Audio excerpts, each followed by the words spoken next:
होश में आता है इंसान ठोकरी खाने के बाद, होश में आता है इंसान ठोकरी खाने के बाद, रंग लाता है ना पत्थर पे पिस जाने के बाद, रंग लाता है ना पत्थर पे पिस जाने के बाद। इत्तेबाए अबू हनीफा की सनद जिंदा न है, इत्तेबाए अबू हनीफा की सनद जिंदा न है। हम बोली होता है कूड़े पीठ पर खाने के बाद, अंगुलियां शल हो जाए होता है जो मालिकी, अंगुलियां शल हो जाए होता है जो मालिकी। शाफिई बनता है जब वतन से निकल जाने के बाद। मेहंदी पाता এমনি পাতা লাগাইলে রং হয়, পাতা লাগাইলে রং হয় না পাতা পিছা লাগে? रंग लाता है ना पत्थर पे पिस जाने के बाद। मेहंदी पातार रंग এমনি আসে না, শিল্পটার মাঝখানে শিল্পটার নির্যাতন সহ্য করতে হয়। রং মেহেন্দি পাতার নিভিকে যখন বিলায় দেয় জাররা জাররা হইয়া যায়, মিহি হইয়া যায়, তখন ওই জিনিসটা হাতের মধ্যে লাগাইলে রং আসে। ইমানদারের মজার, ইমানের মজার স্বাদ তখন বুঝতে পারবে। ইমান আনার কারণে যখন কাফের বেঈমানদের পক্ষ থেকে নির্যাতন ভোগ করে। আমরা তো একেবারে পরীক্ষার হলে না যাই পাস করছি। মুসলমান ভাইরা খেয়াল করেন, গোটা দেহ জর্জরিত সন্ধ্যার বেলায় উমাইয়া বাবলার কাঁটাগুলো একটা একটা করে বিলালে হাফসির গার মধ্যে ঢুকাইয়া দেয় আর বলে, বিলাল রে কলমা সার। বিলাল বলে, জীবন দিতে পারি কিন্তু কলমা সারতে পারি না। চামড়া যদিও কালো কিন্তু অন্তরখানা খুবই ভালো। এমন ভালো ছিল মেরাজের রজনীতে রাসূল বলেন, আমি দেখলাম আমার আগে আগে বিলাল খরম পায়ের দিয়ে হাঁটিয়া যায়।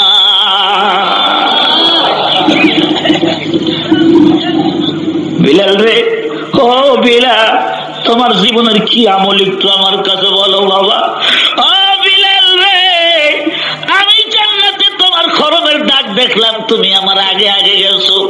তখন বিলাল দেখে বলে, হুজুর গো, আমার তেমন করুন লেখা বললেন, আমি আব্দুল কালা হাফসি মানুষ, আমার কি কত আল্লাহর কাছে থাকতে পারে।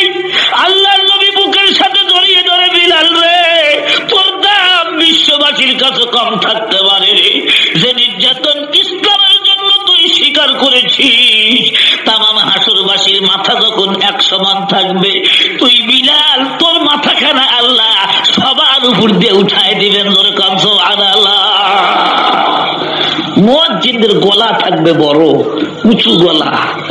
ও মুসলমান ভাইরা, এই জন্য যারা আযান দেয় মুয়াজ্জিনের সাথে খারাপ ব্যবহার করবেন না। আপনি যত বড় জমিদারের বাচ্চাই হন না কেন, আপনি যত বড় মোতাওয়াল্লি হন না কেন, খবরদার ওই 300 টাকা বেতনের মুয়াজ্জিনের সঙ্গে খারাপ ব্যবহার করবেন না। এই যে বেলালের গোষ্ঠী, জোরে জোরে কাম সুবহানাল্লাহ। বন্ধুগণ, মানুষ কালো হলে তাকে টিটকারি করবেন না, খাটো হলে টিটকারি করবেন না। ওমর ফারুক একদিন এই বিলালকে বলেছিল রাগ কইরা, ইয়া ইবনা সাউদা, ইয়া ইবনা সাউদা, এই কালাবান্দির বেটা। এই গালিটা সত্য গালি না মিথ্যা গালি? সত্য গালি। আমরা গালি দিই মিথ্যা গালি, আমরা বলি শালা, সুমন্দি বলি, কি বলি না বাবা? হারামজাদা বলে গাল দেয়। এই গালিগুলি সত্য না মিথ্যা? সাহাবায়ে কেরাম সত্য গালি দিয়েছেন। বিলালের মা কালো, তাই বলছি ইয়া ইবনা সাউদা। বিলাল হাফসি হাত চোখে পানি রাখতে পারে না, মদিনার মাটিতে গোল যায় আর বলে, ভাই ওমর রে, গাল পারলে আমারে পারো, আমার মাকে তুমি কেন গাল পারলে? আমি বিলাল সইতে পারি না। হুজুর, ওমর আমার গালি দিতে কোনো অসুবিধা নাই, কিন্তু আমার মাকে কেন গালি দিলে হুজুর? বিচার চাই। আল্লাহ নবী চোখের পানি ছেড়ে দিয়ে বলে, ওমর রে, ও ওমর, তুমি তো আমার কাল্লা কাটার জন্য এসেছিলে। ওমর, আমার বিলাল কোনদিন আমার কাল্লা কাটার জন্য আসে নাই। তুমি জানো না আল্লাহর কাছে বিলালের কত মূল্য? যতক্ষণ পর্যন্ত বিলালকে খুশি না করবে আমি নবী অতক্ষণ পর্যন্ত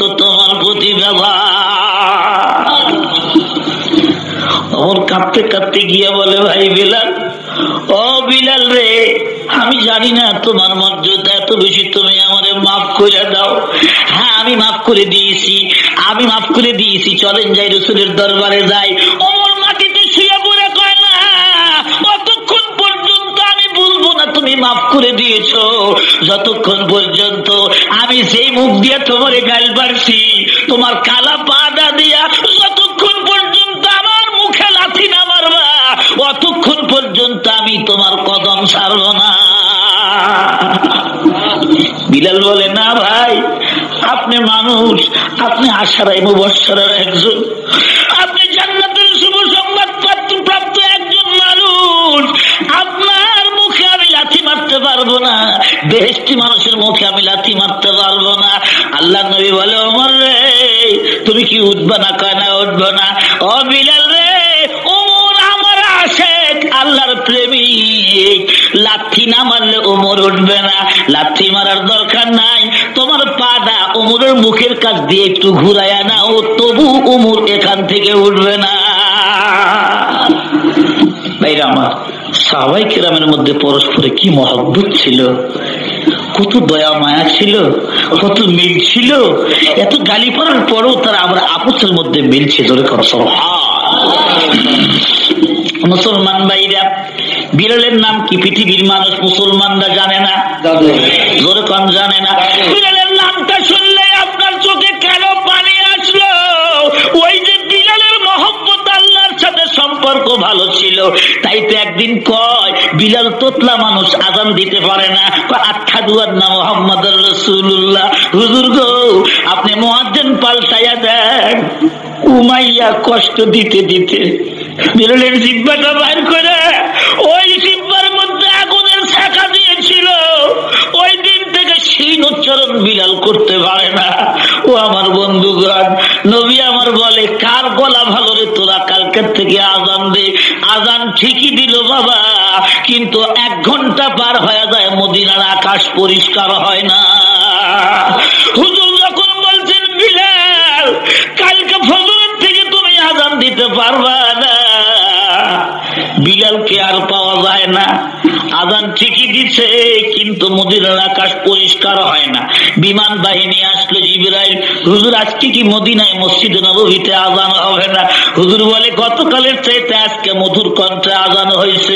হুজুর, আকাশ পরিষ্কার হবে না, বিলালকে খুঁজে বের করেন। বিলাল আযান না দিলে আল্লাহ মদিনার আকাশ পরিষ্কার করবে না। আল্লাহ নবী কাই না বিলাল, বিলাল কোন জায়গায়?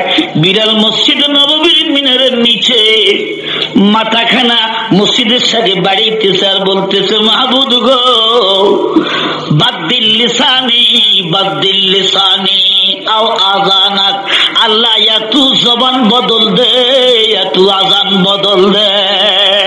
আল্লাহ হয় আযানের শব্দ পাল্টাইয়া দেন, নইলে আমি বিলাল আমার জবান খানা ভালো করে দেন। আমি কি কম আশিক? এতদিন আযান দিলাম মসজিদে নববীতে, কি দোষটা করলাম রে মাহবুদ? আমি কেন আল্লাহ রাসূলের নাম উচ্চারণ করতে পারবো না?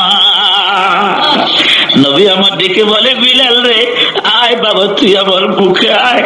তুই আযান দিসনি, মদিনার আকাশ পরিষ্কার হয় নাই, এই খবরটা আরশে মহল্লার মধ্যে চলে গেছে। ও বিলাল রে, দাঁড়ায় যা।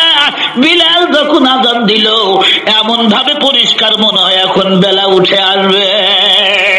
সুবহানাল্লাহ। বিলাল কালো ছিল না, ধলা ছিল বাবা। এত কালো মানুষটার দাম কেমনে বাড়লো? ইমানের বদলে, ইমানের কারণে আল্লাহ তার দাম খানা বাড়ায় দিচ্ছে। আবু বকর সিদ্দিক যেদিন বেলালকে কিনে নিয়ে আইছে, যেদিন মুক্ত করে, বিলাল বড় খুশি হয়ে গেছে। হাতের শিকল খুলে দেওয়া হলো, সাদা হয়ে গেছে, লাল টকটকে রক্ত ঝরতেছিল, অনেকগুলি দাগ শুকায় গেছে। আজকে মুক্ত হইয়া আবু বকরের সাথে যখন আসছে, নবীজির দরবারে নিয়ে আইসা বলে, হুজুর গো, এই যে বিলালকে আমি আজাদ করে আপনার হাতে তুলে দিলাম। নবী আমার দেখে বলে, বাবা বিলাল রে, ও বিলাল, তুমি একজন গোলাম মানুষ, মুক্ত হইছো, এখন দেশের মানুষ, দেশে চলে যাও। বিলাল দেখে বলে, হুজুর গো, আপনার জন্য এত ত্যাগ তিতিক্ষা স্বীকার করলাম,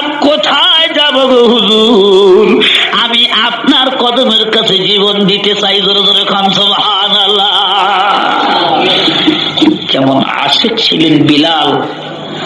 আমি গতকালও বলেছি আমরাও আশেক, বিলালও আশেক, কিন্তু পার্থক্য আছে না নাই? একটু জোরে কর।